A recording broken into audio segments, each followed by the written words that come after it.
देखो, मैंने आप लोगों को ए, बी और सी हॉरिजन पढ़ा दिया था सॉइल का, आप लोग को पता होगा। आगे चलते हैं, कंपोजिशन ऑफ सॉइल।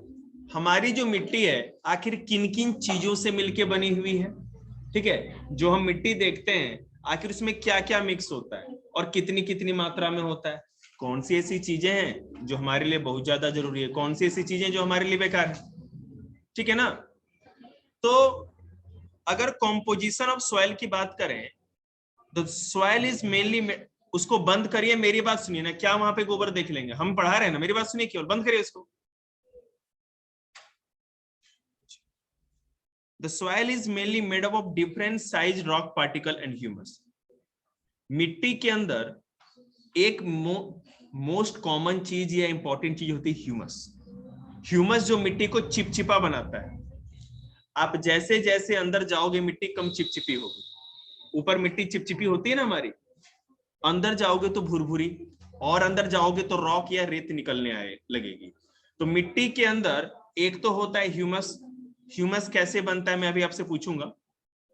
और दूसरा होता है कि छोटे छोटे जो पेबल्स या ग्रेवल, मतलब कंकड़ होते हैं छोटे छोटे, बजरी, बजरी समझते हैं, छोटे छोटे कंकड़, उससे लेकर के बड़े बड़े बोल्डर और रॉक तक, ये सब चीज हमारे सॉइल के पार्ट है, ठीक है।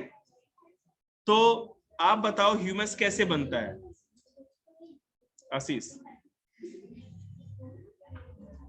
आप बताओ। आप तीनों बच्चों में से कोई बताओ ह्यूमस कैसे बनता है, तीनों में से बोलो, मैं सुन रहा हूं, कोई बड़ी बात नहीं, कोई टेंशन नहीं।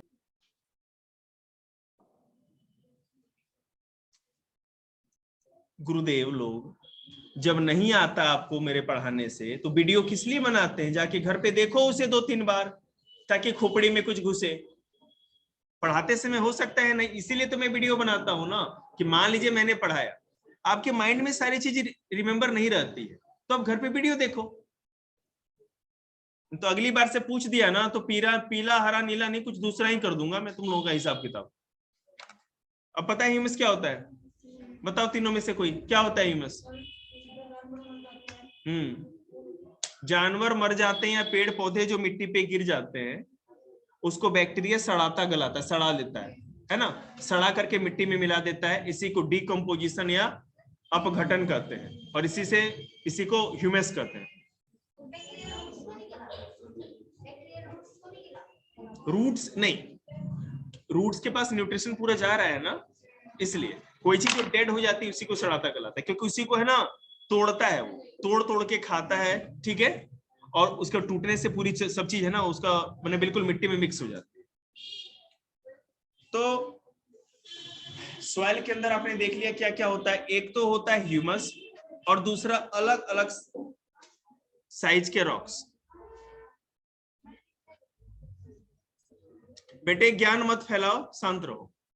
हाँ तुम लोग को भी कर रहे हैं, नहीं तो बस है ना उठना ही बाकी है मेरा।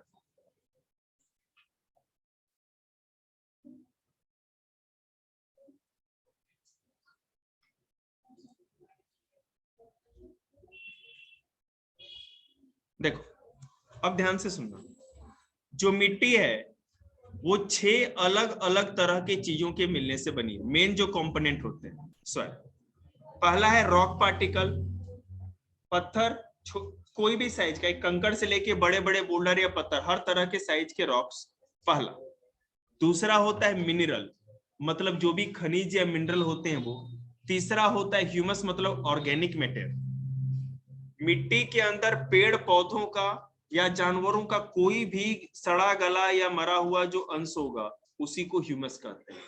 ह्यूमस का दूसरा नाम ऑर्गेनिक मैटर या जैव तत्व होता है, जैविक तत्व भी होता है। समझ में आ गई। तो पहला है रॉक्स, दूसरा है मिनरल, तीसरा है ह्यूमस, अगला है एयर। मिट्टी के अंदर एयर भी होती है, ऊपरी जो लेयर है ना मिट्टी की वो पोरस होती है, क्योंकि तभी तो है ना, देखते ना हवा भी अंदर जा सकती है, क्यों नहीं जाएगी, मिट्टी कोई सीमेंटेड है क्या, क्या रखते हैं, नहीं तो नीचे होती है ना, ऊपरी सॉइल मतलब बेटा टॉप टॉप सॉइल की बात कर रहे हैं, वो ढीली मिट्टी होती है, तभी तो बैक्टीरिया जी पाते हैं, वो भी तो सांस लेते हैं ना। इसीलिए बैक्टीरिया बी हॉरिजॉन या सेकेंड लेयर में नहीं पाई जाती, क्योंकि वहां तक एयर नहीं जा सकती, लेकिन ऊपरी लेयर में एयर होती है। उसके बाद वाटर, पानी के अंदर, मिट्टी के अंदर पानी तो होता है ना, एंड लिविंग ऑर्गेनिज्म, और जो जिंदा जो जीव जंतु वो भी रहते हैं। तो 6 चीज समझ गए, रॉक, मिनरल, ह्यूमस, और क्या बोला, water, air and living organism. याद रखिएगा इस बात को। ओके,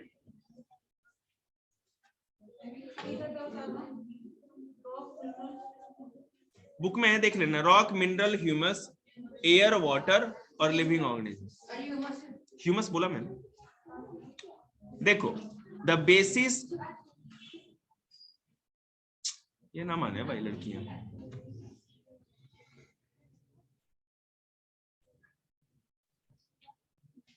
विधि।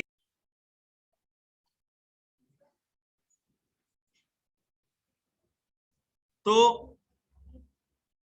आप जो सॉइल देखते हो, मिट्टी देखते हो, उस सॉइल के अंदर जो रॉक का साइज होता है, आपने देखा वो कहीं कहीं मिट्टी जो होती है पहाड़ी के साइड में, पहाड़ों के तरफ, वहां कंकड़ पत्थर ज्यादा होते हैं उसमें। आप जमुना नदी के किनारे जाओगे, नदी के किनारे, तो वहां मिट्टी में कहीं भी आपको कंकड़ पत्थर नहीं मिलेंगे, यहाँ पे मैदानों में बिल्कुल प्लेन, ठीक है।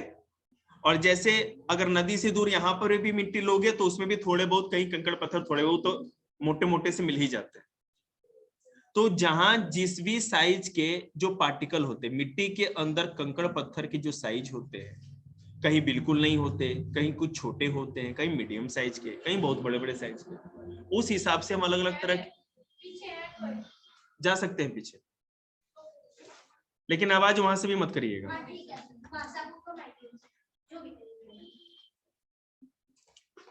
तो उसी हिसाब से हम लोग मिट्टी को बांटते हैं, डिसाइड करते हैं। अब देखो,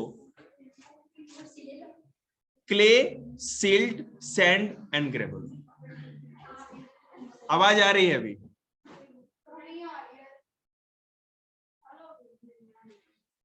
ये किसने बोला ये इस तरह की बातें? पता है किससे बात कर रही है तू? नहीं पता तुझे क्या? बताऊं?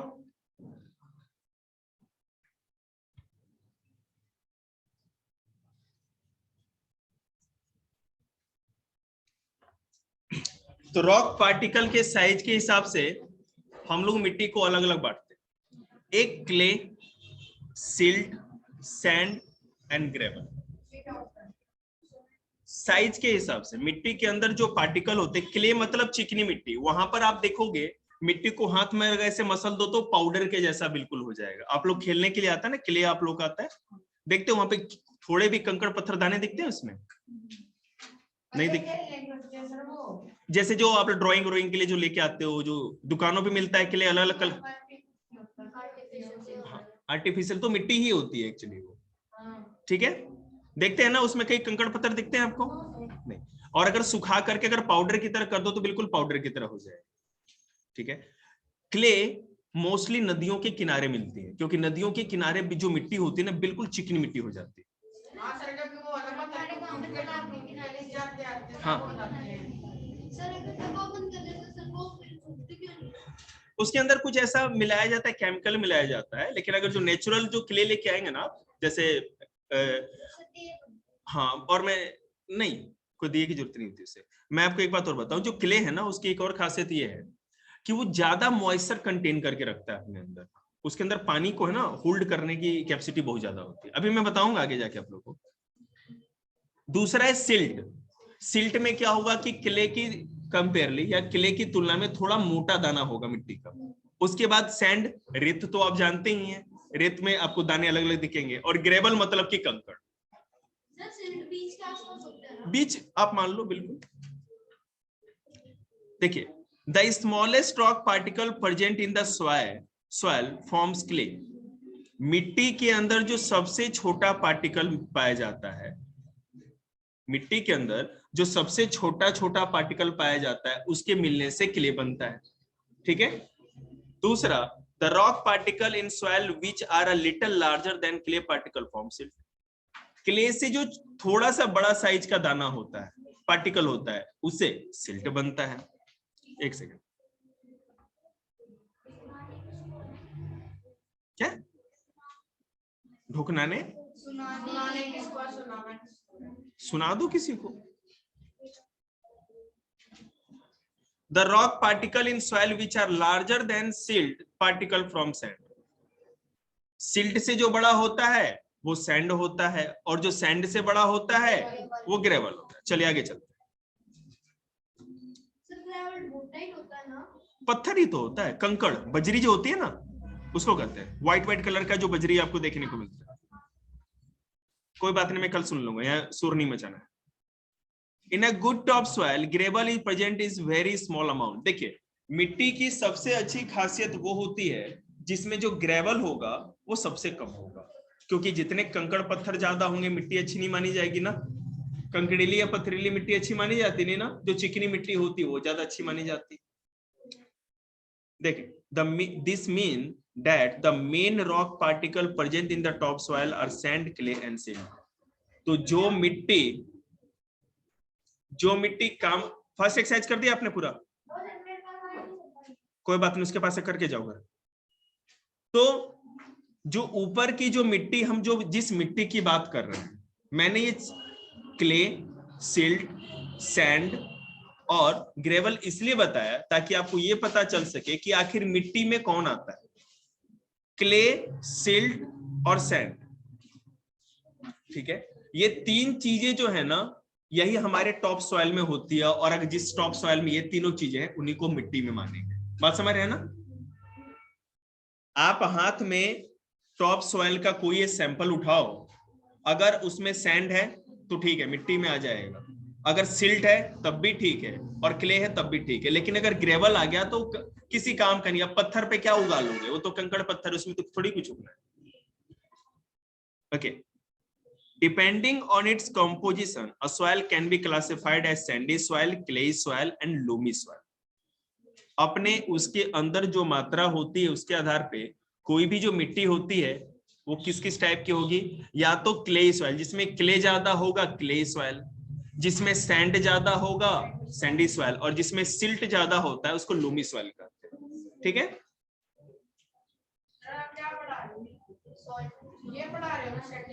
हाँ हाँ, नहीं वहां नहीं, ऊपर हूं मैं, बस आ ही गए, तुमको जाने की जरूरत नहीं। अब वहां से स्टार्ट करें। अब टाइप्स ऑफ सॉइल, हम यहां पर तीन तरह के सॉइल की बात करेंगे क्योंकि आपकी छोटी क्लास है, आगे जाएंगे तो और भी ज्यादा सॉइल पढ़ेंगे।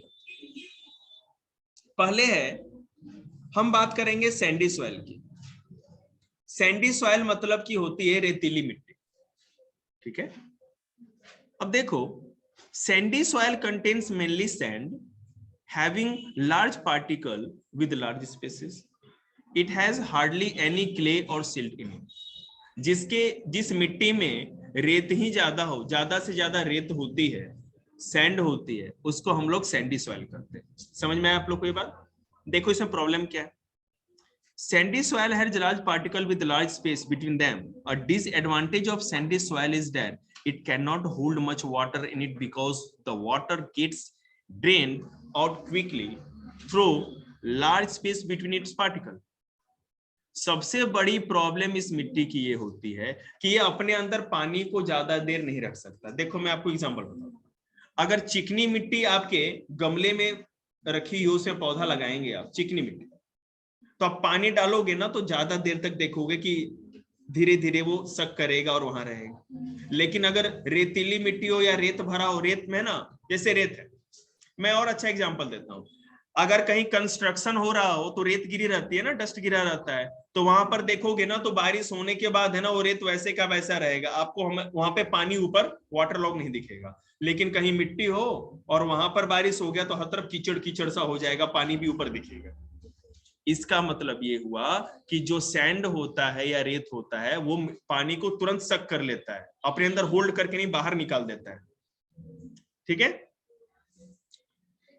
रेगिस्तानों, हाँ बिल्कुल, आपको मैं बताऊं 10th क्लास के एसएसटी के पेपर में ये क्वेश्चन आया था, सैंडी सॉइल का कलर। मानसी, सैंडी सॉइल का कलर क्या था आप लोग के पेपर में? हाँ, फिर ब्राउन बोल रही है, reddish brown, red colour brown था ना, रेडिश ब्राउन मतलब लाल और भूरे का मिक्स। एक क्वेश्चन था इन लोगों के पेपर में, अभी सैंडी एंडी सब करेंगे देखो,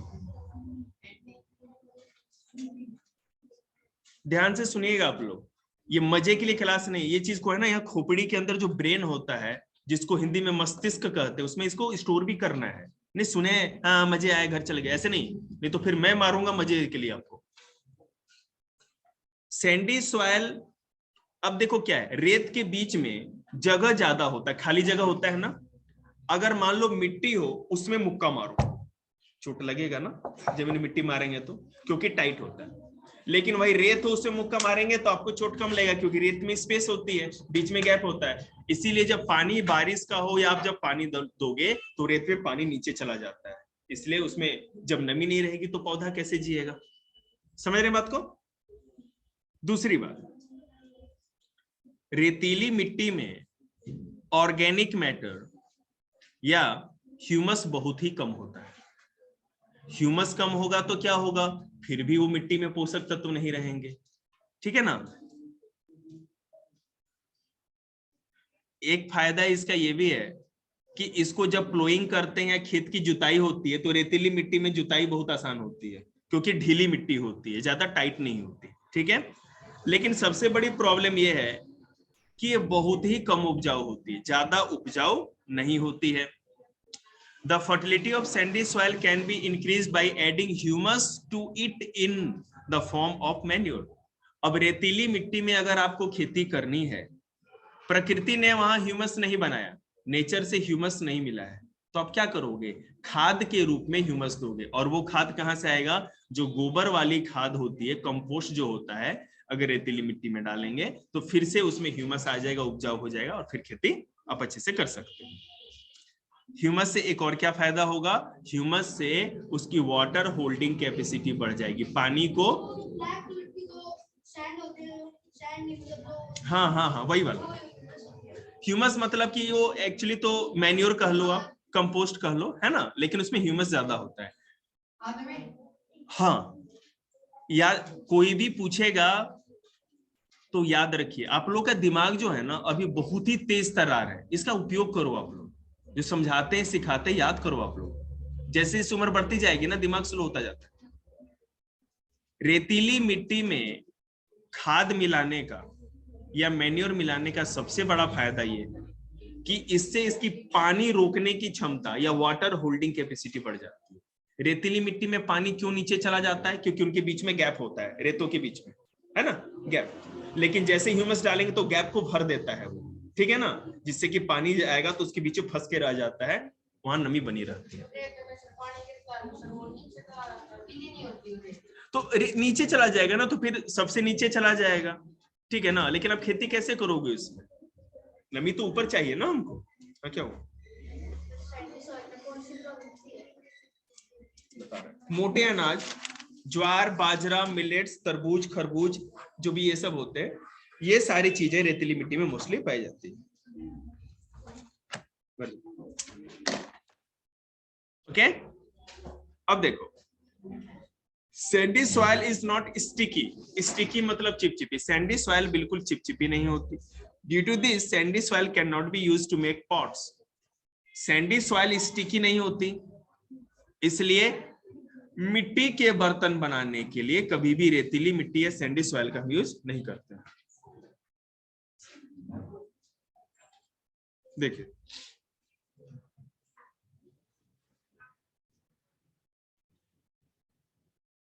अब क्लेई सॉइल देखते हैं, सैंडी सॉइल में कोई दिक्कत, रेतीली मिट्टी समझ में आ गई, याद रखिएगा।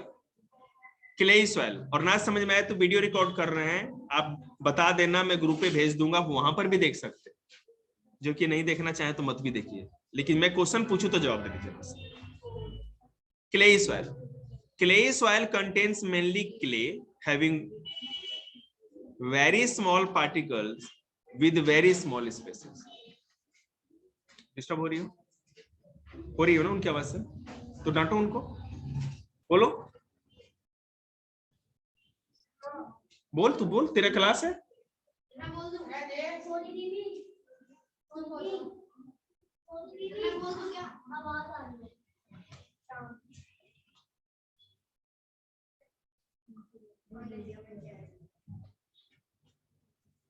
15 मिनट कट भी तो हो गया ना, चिंता क्यों कर रहे हो, आराम से पढ़ो। Clay soil contains mainly clay. देखिए आगे करो, ट्राई करो, फिर भी ट्राई करो।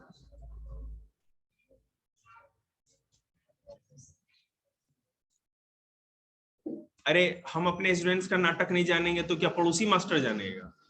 हमें चेहरा देख के नहीं पता चलता कौन कितने पानी में। क्ले सॉइल में क्ले ज्यादा होता है। क्ले सॉइल नाम ही इसलिए पड़ा क्योंकि क्ले ज्यादा होगा उसमें। इसका मतलब इसके अंदर जो पार्टिकल्स होंगे बहुत छोटे छोटे होंगे और एक दूसरे से चिपके हुए होंगे। क्ले सॉइल की एक और खासियत है कि इसमें ह्यूमस बहुत ज्यादा होता है। ह्यूमस ज्यादा होगा तो पानी रोकने की या वाटर होल्डिंग कैपेसिटी भी ज्यादा होगी इसके अंदर। ठीक है, सॉरी क्या बोल गया मैं। It has hardly any sand or silt in it. Clay soil also contain very little humus. थोड़ा सॉरी ह्यूमस कम होता है, सॉरी इनके अंदर ह्यूमस कम होता है सैंडी सॉइल की तुलना में। क्ले सॉइल में थोड़ा ज्यादा ह्यूमस होता है लेकिन बहुत ज्यादा नहीं, कुछ थोड़ा बहुत ही होता है। Clay soil have very good water holding capacity, लेकिन इसके अंदर वाटर होल्डिंग कैपेसिटी बहुत ज्यादा होती है क्योंकि इनके मिट्टी के पार्टिकल के बीच में जो मिट्टी के कण होते हैं बहुत आपस में जुड़े होते हैं, नजदीक होते हैं, जिससे कि पानी ज्यादा नीचे नहीं जा सकता, उसके अंदर फंसा रहता है। Clay soil is heavy because it can hold more water than the sandy soil. Clay soil जो होता है ज्यादा हैवी होता है। अगर आप हाथ में एक इधर एक उधर जाओ तो अगर मुंह से बोले ना तो ये फेंक के मारूंगा सर पे। आ नहीं रहे तो तुम बताओगे मास्टर हो गए तुम क्या?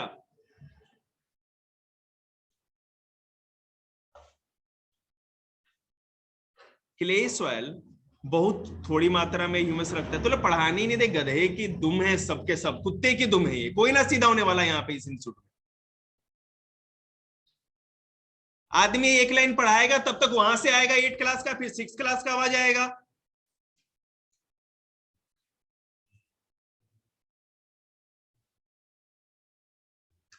जानवर हो क्या तुम लोग, जंगल से आते हो?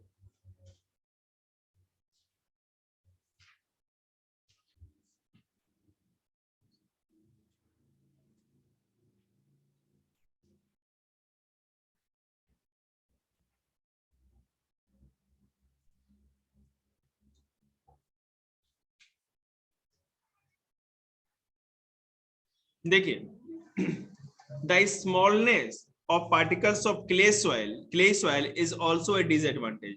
बहुत ज्यादा छोटे पार्टिकल मिट्टी के होते हैं, वो भी अच्छा नहीं है, उससे भी नुकसान ही है। कैसे? This is because the water drain out very slowly. इसमें क्या प्रॉब्लम है भाई कि अगर बारिश का पानी हो गया, एक बार आपने पानी डाल दिया ना तो जल्दी से उसका पानी सूखेगा भी नहीं। समझ रहे हैं ना? खेत में पानी भर गया तो पानी जल्दी है ना सूखेगा नहीं, एकदम वाटर लॉगिंग जैसी सिचुएशन बनी रहेगी। तो ये भी, हाँ तो ये भी एक प्रॉब्लम है। This is okay. Moreover, due to the smallness of its pores, clay soil is not able to trap enough air for the roots of the plant. Clay soil में दिक्कत क्या होती है कि ज्यादा से ज्यादा एयर का सर्कुलेशन नहीं बन पाता, जड़ों को भी एयर चाहिए होता है। हाँ तो क्ले सॉइल में इतने ज्यादा पार्टिकल्स लॉक्ड होते हैं कि अच्छी तरह से हवा नहीं जा पाती।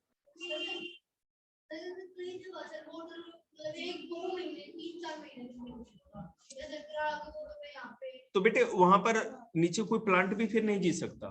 धीरे धीरे अगर बहुत ज्यादा ऐसा हो जाए ना तो पेड़ के पत्ते पीले होने लगेंगे, जिसमें ज्यादा हमेशा पानी रहता है। उसके पीछे भी साइंस है, लेकिन सॉइल करा लेंगे बेटे पहले, क्योंकि उनके अंदर का जो पोर्स जो होते हैं ना मिट्टी के, जो गैप्स होते हैं वो बिल्कुल वाटर से भर जाते हैं, वो और वाटर सक करने की कैपेसिटी नहीं रहती।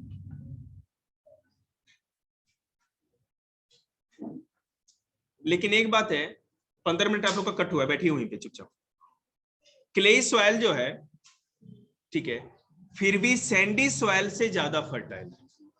उससे तो फर्टाइल है, ठीक है, मतलब उपजाऊ, बहुत ज्यादा नहीं, लेकिन अगर आप रेतीली मिट्टी से तुलना करें तो क्ले सॉइल या क्ले मिट्टी जो होती है थोड़ी बहुत ज्यादा फर्टाइल होती है, मतलब कि उपजाऊ होती है। काम, हर मिट्टी का काम तो एक ही है, बस पौधे उगाना, और क्या करेगी मिट्टी, डांस थोड़ी करेगी। The fertility of clay soil can be improved by adding some sand and humus to it. Sand will improve the drainage of clay soil, whereas humus will provide it is necessary plant nutrients. अगर आप चाहते हो कि clay soil को ज्यादा पेड़ पौधों के लिए उपजाऊ बनाया जाए, तो आप उसमें थोड़ा सैंड मिक्स कर सकते हो, सैंडी सॉइल को मिक्स कर सकते हैं, ठीक है, और साथ ही साथ ह्यूमस। ह्यूमस से क्या फायदा होगा कि ह्यूमस में से न्यूट्रिशन मिलता है, पेड़ पौधों को जो भी न्यूट्रिशन चाहिए होता है ह्यूमस में होता है, उनको ज्यादा अच्छी फसल देने के लिए। जैसे मैं आपको बताऊं, सबसे अच्छी मिट्टी है ना एल्यूवियल सॉइल पाई जाती है, और उसको आप क्या कहते हैं लोमी सॉइल भी कह सकते हैं, ठीक है। उसमें दोनों चीज होती है, सिल्ट मतलब कि ना तो ज्यादा रेत होगा और ना ही ज्यादा चिकना होगा, उसमें ज्यादा अच्छा जी।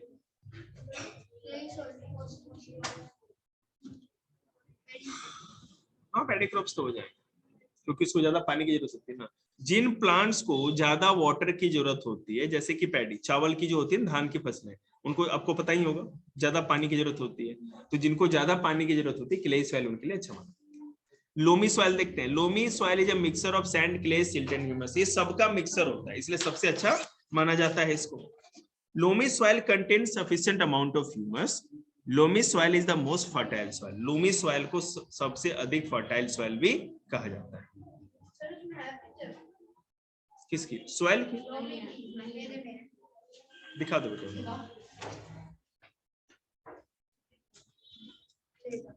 अरे दे दो,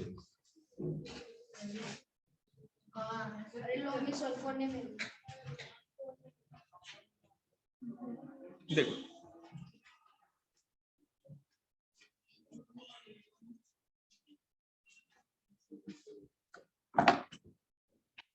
ये एक second,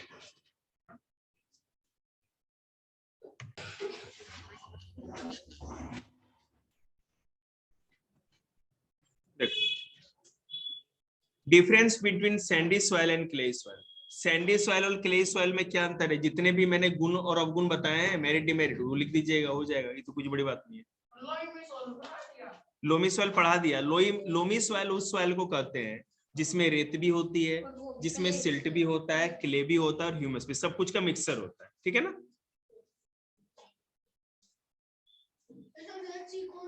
loamy, loamy alluvial soil, loamy भी एक टाइप है जिसमें सब कुछ मिलता है। बोलो बोलो, नहीं बेटे, क्ले, सिल्ट, सैंड और ह्यूमस, जब चारों चीज मिलते हैं तभी जाके कोई फायदा है, अगर किसी भी एक चीज में कोई भी फायदा नहीं, क्योंकि अगर केवल ह्यूमस भी होगा तो कुछ ना मिट्टी में मिक्स होगा, तभी तो उसका कोई फायदा है ना जी। अब देखिए प्रॉपर्टीज ऑफ सॉइल, सॉइल की क्या प्रॉपर्टी, क्या खासियत है, क्यों अच्छा माना, क्यों क्या क्या होना चाहिए। सॉइल कंटेन्स एयर, मिट्टी में हवा होती है, वाटर होता है, ये पानी को एब्जॉर्ब करके रख सकता है ना। सॉइल अलाउज वाटर टू, और ये अपने थ्रू पानी को पास होने भी देता है। एंड वी विल, अब देखो इस तरह कर सकते हैं। अब सॉइल कंटेन्स वाटर आप कैसे प्रूव करोगे कि मिट्टी के अंदर एयर होती है, ठीक है, ये प्रूव कैसे करेंगे। देखो सबसे पहले इसमें जो एक्टिविटीज दी है आप उसको देख सकते हैं, उसमें आपको देखने को मिलेगा।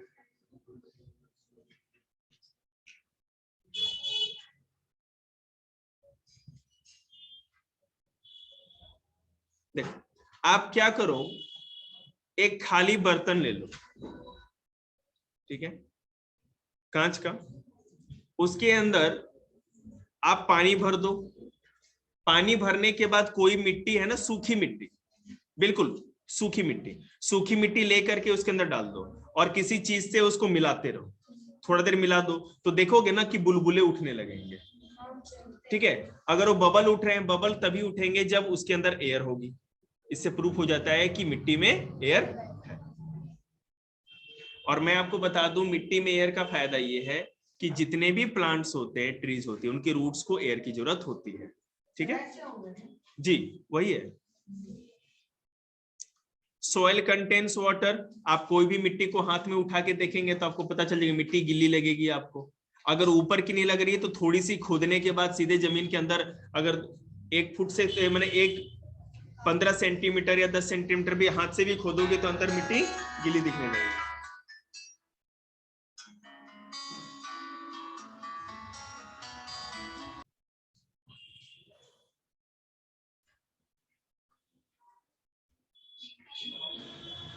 To find the percentage of water in a soil, पानी के अंदर किसी भी मिट्टी के अंदर कितना पानी है या कितना वाटर है, ये अगर पता लगाना हो तो हम कैसे लगाएंगे? इसके लिए mass of water in soil upon original mass of soil into 100। ये रहने दो, ये बाद में हम करेंगे, इसको कराना बेकार है। Soil can observe water. आपको पता है कि सॉइल कैन ऑब्जर्व वाटर। क्या मिट्टी पानी सोख सकती है? बिल्कुल। मिट्टी है, आप 1 गिलास पानी डालो, देखो मिट्टी में गायब हो जाएगा। इसमें कौन सा बड़ा बात? पानी थी, मिट्टी डाले, पानी में चली गई, खत्म।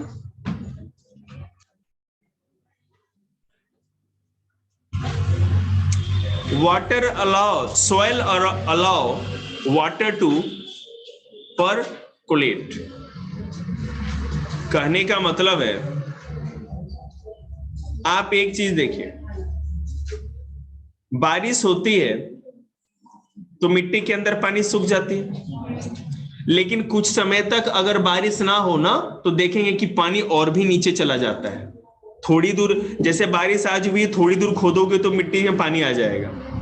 लेकिन अगर मान लो बारिश हुई थी जुलाई में, अभी अक्टूबर में खोदोगे तो नहीं आएगा, पानी और नीचे चला गया। इसका मतलब कि मिट्टी जो सॉइल प्रोफाइल बना था ना, नीचे पानी चला जाता है, बेड रॉक तक चला जाता है और वाटर स्टोर हो जाता है। टू मेजर, ये भी फालतू है। एक सेकंड,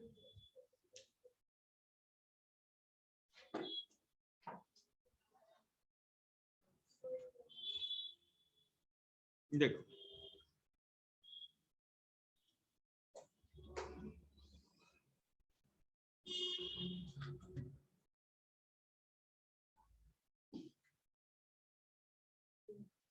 स्टेपल कर देना सबको एक साथ।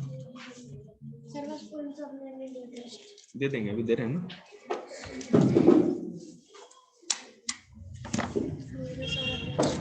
थैंक यू, मैं देख लूँ। चलो बेटा आगे करें, फिर खत्म ही करना है जिसको। सॉइल इरोजन, मिट्टी का कटना। आपने देखा होगा जब बारिश होती है ना तो मिट्टी वहां से है ना नाली जैसी बन जाती, कट जाती। बाढ़ तो आप जानते ही हैं, फ्लड, बहुत ज्यादा बारिश होती है तो फ्लड भी आता है। नदी के किनारे वाले साइड भी कट जाते हैं या और भी मिट्टी कट जाती है। तो मिट्टी के ऊपरी लेयर, टॉप सॉइल का कटना या इरोड हो जाना, वॉश आउट हो जाना ही इरोजन या अपर्दन है। ठीक है, अब ये देखिए कैसे।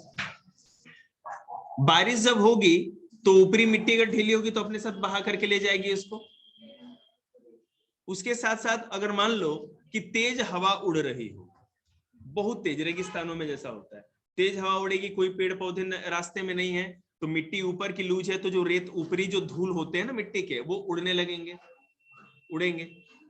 तो हवा मतलब विंड, रेन वाटर मतलब बारिश का पानी, ये सारी चीजें जो हैं खड़े ही रहिए वहीं पे, यहां बैठ जाइए सकते हैं ना। तो जो भी ये चीजें हैं, विंड और वाटर, ये वाटर सॉइल इरोजन का एक कारण जिसके चलते हो सकता है। बैठिए, कोई बात नहीं, आपका भी चैप्टर खत्म कराएंगे, अच्छा ही स्पोकन नहीं हो, आ जाइए। हाँ, बिल्कुल नहीं कटेगी। मैं आपको बताता हूं, एक बात बताओ, अगर ऐसा फील्ड हो, ऊपर से मिट्टी कट नहीं जाती है पानी के बहने से? मैंने आपको बताया कि ये जो 30 सेंटीमीटर की मिट्टी है उसमें भी 15 सेंटीमीटर वाली मिट्टी वही ज्यादा उपजाऊ है, और ऊपर की मिट्टी कट गई मतलब कि मिट्टी बेकार हो गई, बंजर हो गई। तो अगर आपने पेड़ पौधे लगा रखे हैं तो बारिश आएगी बिना, तो पेड़ की जड़ें मिट्टी को पकड़ के रखती है। या घास है, अगर मैदानों में अगर घास है, ग्रासेज हैं, तब भी मिट्टी नहीं कटेगी, है कि नहीं। आपको मैं और बता दूं, जो हम लोग खेती करते हैं तो खेतों के चारों तरफ पगडंडी बना देते हैं, मेड़ बना देते हैं, बनाते हैं ना। उससे क्या होता है कि अगर बारिश का पानी आया और मिट्टी कटी हुई, तो मिट्टी कहाँ जाएगी, वो तो पानी उसके अंदर ही लॉक रहेगा, तो पानी ओवरफ्लो करके निकल भी जाएगा, लेकिन मिट्टी तो ज्यादा हैवी होता है, मिट्टी उसी में रह जाएगी। ये बहुत सारे तरीके हैं उसको बचाने के लिए। सॉइल इरोजन से बचने का सबसे बड़ा तरीका है आप प्लांटेशन करें, पेड़ पौधे लगाएं। मिट्टी का कटना ही सॉइल इरोजन कहलाता है, ठीक है। अब सॉइल पोल्यूशन क्या होता है, हम कूड़ा करकट जो भी होता है हम मिट्टी में फेंक देते हैं। प्लास्टिक फेंक दो, 400 सालों तक 300 सालों तक उसका कुछ नहीं होता, इसी तरह पड़ा रहेगा, तब मिट्टी बंजर हो जाती है। हम हाँ, उससे भी नुकसान होता है। पेस्टिसाइड कॉज, कारण क्या होता है, कारण बताया नहीं मैंने आपको। अगर मान लीजिए बारिश ज्यादा होती है उससे मिट्टी कट जाती है, हवा तेज बहेगी उससे भी मिट्टी कट सकती है ना। पेड़ पौधे नहीं होंगे तो मिट्टी का कटना पक्का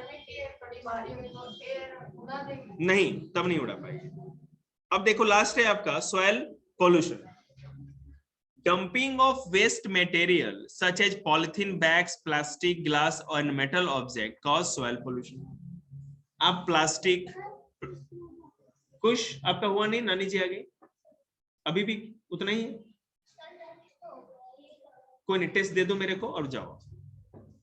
तो अगर कूड़ा करकट आप फेंकते हो मिट्टी में तो वो बंजर हो जाती है। The use of pesticide in agriculture cause soil pollution. आप जब पौधों को कीड़े मारने की दवा देते हैं, पेस्टिसाइड छिड़कते हैं, कीटनाशक दवाएं छिड़कते हैं, तो वो भी मिट्टी में स्टोर होते रहती है, धुल करके बारिश में पानी में मिट्टी में ही चली जाती है, उससे भी सॉइल पोल्यूशन होता है। The excessive use of fertiliser, जरूरत से ज्यादा अगर फर्टिलाइजर या और भी चीजों का आप यूज करते हो खादों का, तो उससे भी मिट्टी बंजर होने लगती है। एसिड रेन के चलते भी दिक्कत होती है, और कारखानों का, फैक्ट्रियों का कूड़ा अगर मिट्टी में डालते हैं तो उससे भी मिट्टी उपजाऊ नहीं रहती है। और सॉइल पोल्यूशन को रोकने के लिए हम लोग कूड़े करकट को अच्छे से निपटारा लगाए तो सॉइल पोल्यूशन खत्म। दैट्स इट, बता रखा नहीं, बैक्टीरिया तो मर ही जाता है, वो तो दिक्कत है। ओके, हाँ जाओ।